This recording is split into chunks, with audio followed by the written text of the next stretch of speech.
Okay. Um, Talking about some more structure. I'm in Poser right now with a model that's been textured to represent the muscles of the face. Okay, and I'll be giving you tons of render shots of this model in different positions and stuff that you can use.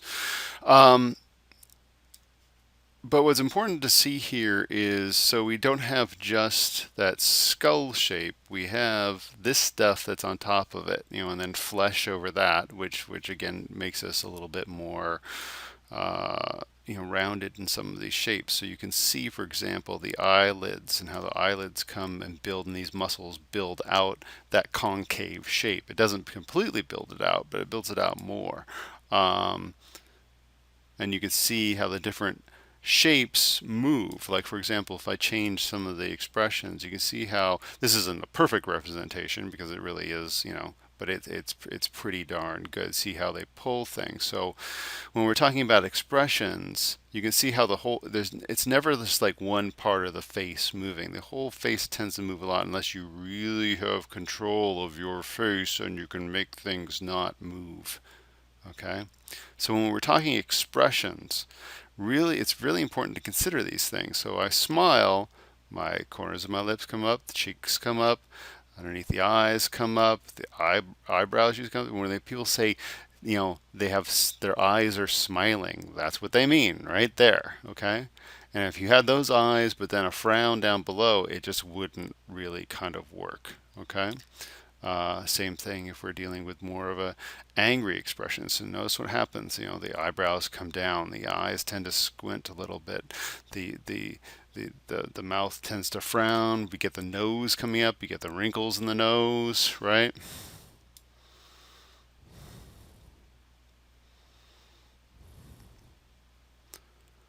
You guys are going to get a lot of good drawing tools with this 3D stuff that I've got going. It's really the best way to check out this stuff. Either that or having a whole bunch of little interactive models you can hold in your hand, which you really can't do that yet, but probably soon. But anyway, so notice what happens. So it's the whole face when the expressions are happening, unless somebody's trying to do something really, you know, really has control over their face. Surprise. Surprise. Okay? And these are kind of these are pretty much universal, expressions. It's like no one does that expression when they're angry. Okay, that's not the expression. That's surprise. Something just happened. Okay, or something is about to happen. So these are fairly universal, even though the facial shapes will change. The subtle components of these expressions will change. The mouth may be wider in some people, or not as wide, or whatever. But generally, the muscles will pull things in these directions. Okay, so up and down. So, given what we were just discussing in Poser, the different muscle shapes, how those convert to when you're drawing is the fleshy bits and the different extra shapes that are coming out. So let's talk about that, especially when it comes into play for the eyes. Okay, so you got the eyes here. So you know, let's do it in another color so it's better to see.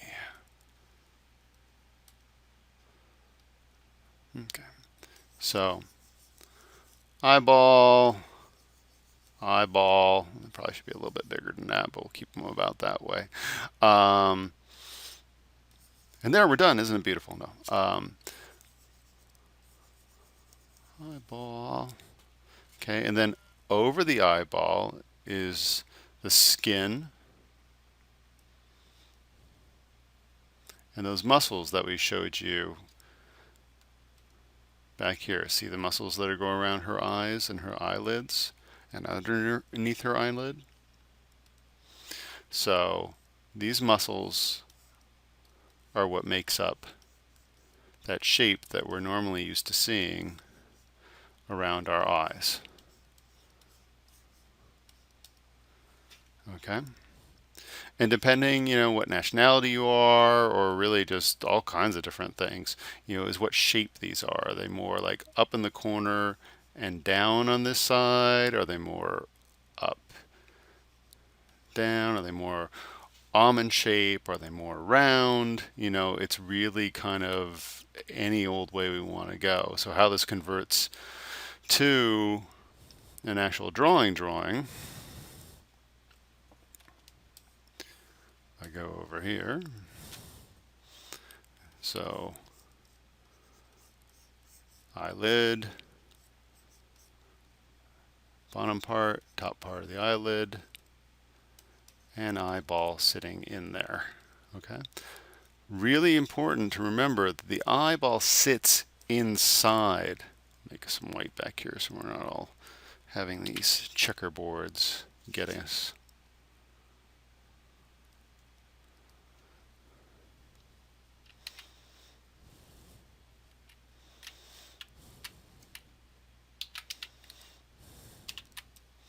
Okay. So now, lacrimal, don't forget your lacrimal. So this part of the eye, that's your lacrimal, okay? Usually there's a little bit of a lid, so depending on how close you get to the eye, and then you have to determine, does someone have, big eyelashes? I prefer, if I'm doing stylization, if I'm doing comic drawing, to kind of have the eyelashes be more of a shape. Like another example of doing eyelashes would be, if I'm just going to really just make it really one solid shape, and then the bottom lash another shape, and then just finish off highlighting the eye, pupil, shaded eye, lacrimal, top there, like that. Or you can stylize that a little bit more by cutting back into it. So I'm going to make some things going on here, some shapes, and it kind of just depends. Is this going to be some sort of fancy fashion model, an old woman, a young woman, an old man, a young man? Pay attention to what makes those things those things. The other two other really important things, so we might as well go into it since I've got eyes up anyway. So when someone is a mistake that a lot of beginning artists make, and even pro artists make, to tell you the truth. So we have the eye in here, and they'll do this.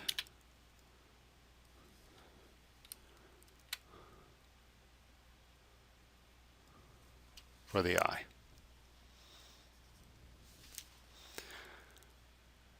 So what's wrong with that, people? Well, I think you can tell. It looks like if that eye is looking at you, that eye does not care about you in one way, shape, or form. Okay, this is a psychology of some art here we're getting into. Okay, if someone's looking at you and they're interested in you, and therefore you psychologically like the art even a little bit more because it's liking you from your animal brain is telling you that. If it likes you, the pupil dilates. See how that's more of a friendly eye now than what it was before, right? So nice, good sized pupils, ladies and gentlemen, is one of the keys to attractiveness when you're drawing your things. Remember that if you don't learn anything else. I'm also right here putting in a shadow from the lid, because remember, the lids come out, okay? The eye's stuck behind the lid, so the lid casts a shadow depending on, of course, where the light is coming from. But that's another big key to reality, is that you want to make it seem like that eye it's sitting in there. Okay? Very, very, very important. Okay? All right, so, again, jumping back to the eyelash situation, I think the one that generally I would always kind of tend to avoid is this. okay? Because that just looks like some sort of insect crawling up to get us in some way. I've got no problem with doing individual, eyelashes, but you got to be very careful with how you do them, okay? So they don't become, they got to follow the form of what a real eyelash would do, how it would curve. Remember, an eyelash is going to go down and up usually for the most part. And again, remember what I'm saying is there's a certain amount of kind of base structure rules. I mean, humans tend to look similar, but there's a lot of variations in that whole similar part, okay? So wrapping back in there, nose comes out there, okay? Brow back up, forehead going that way, eyebrows going this way, okay? And see, like when we're drawing, again, this is like what I talked about before, is, I don't care that I've thrown these kind of, there's messy lines. It's called construction lines. It lines to get you where you want to go to, and then you can come back in here and fix whatever you want or change what you want. Let's say you decided, oh, I want, instead of her looking straight ahead, I want her kind of looking over here at me, so that's a simple matter of getting rid of that line, okay? I want to throw a little eye shadow maybe in here, a little hatching, right? So right now we've been pretty much doing contour drawing. Contour meaning that there's just really lines. I'm not sitting in here and hatching or really doing kind of all kinds of like, okay, I'm going to start shading in here and shading around here, and I'm going to have shade coming in here like that, okay? Just starting, we're doing basically, it's also called the cartoon, I mean, that's the old term for it. So we're just doing contour line right now. But the eyes are really key. If you can start nailing eyes sooner than later, it will really tell in your drawing. You could mess up a lot of other things and still be in pretty darn good shape. Okay? So remember, the eyes have a structure. You have a shape sitting underneath. You have the lids that come out, okay? And the eye goes underneath, okay? Now, if we're talking about this stuff too as expression-wise, so if we jumped back over here and see some expressions again, you can see how, okay, this is a 0 expression. I'm going to go ahead and do mad and see what happens. So we have, it's not just the upper lids coming down, it's the lower lids coming up too. It's that squint that, the squint happens in both parts of the eyes. Okay. How does this go with a drawing? So, angry eyes. Angry eyes. He's got angry eyes.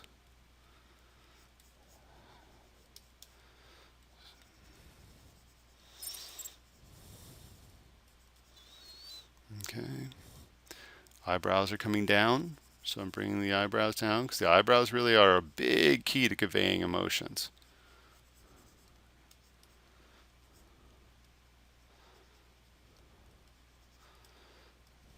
You get some creases in the skin. See, that's the whole thing with the skin and the muscles sitting on top of it. So we got creases there. And we have these have come up. Okay.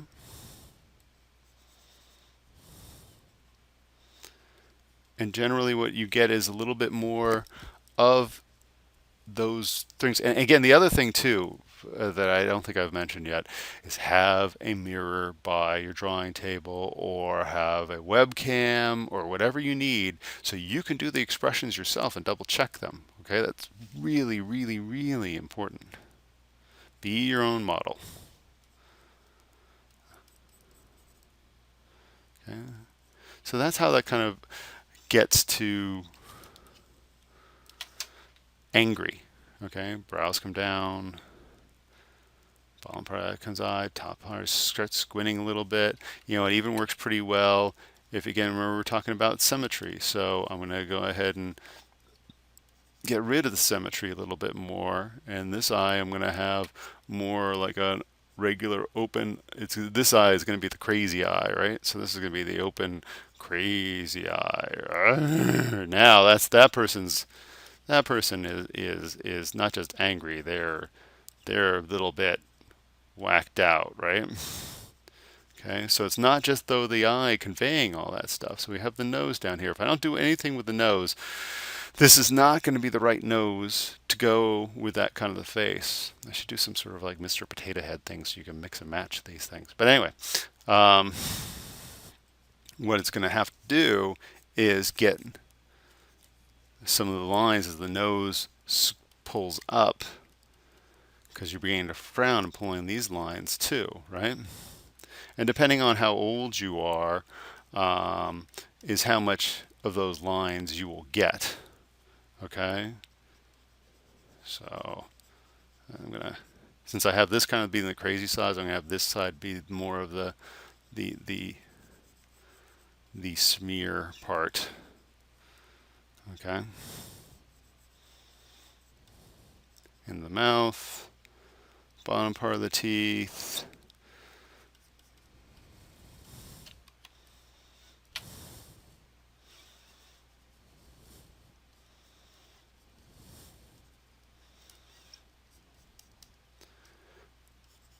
This will come out like this. This will be another one. I'm going to give it a little bit, but this way you'll see that this is much more interesting than if you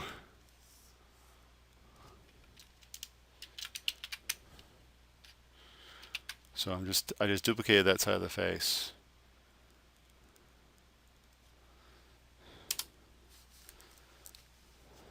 Okay, that still works, in a stylized kind of way, but that is more interesting. Okay.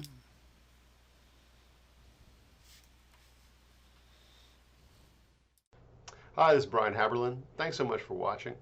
And please subscribe when you get a chance. Also, if you want to get more cool free stuff, my two sites are digitalarttutorials.com and traditionalarttutorials.com. We'll have all kinds of cool events and free stuff for you to check out. Thanks.